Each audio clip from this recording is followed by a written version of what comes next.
Le speranze di ritrovare in vita l'85enne di Albignasego, scomparso da giovedì scorso dopo essere uscito di casa per raccogliere bruscandoli, sono finite intorno alle 13, quando il corpo dell'anziano è stato individuato dai soccorritori che da giorni lo stavano cercando lungo l'argine del canale Vigenzone, nella frazione di Cagnola di Cartura.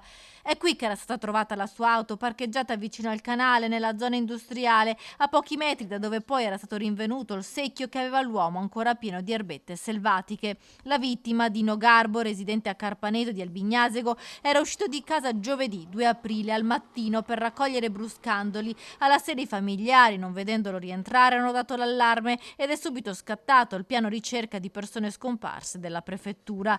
I sommozzatori dei vigili del fuoco hanno scandagliato il canale Vigenzone, sono stati impiegati anche droni, mentre a terra non si sono mai fermate squadre della protezione civile e della polizia locale.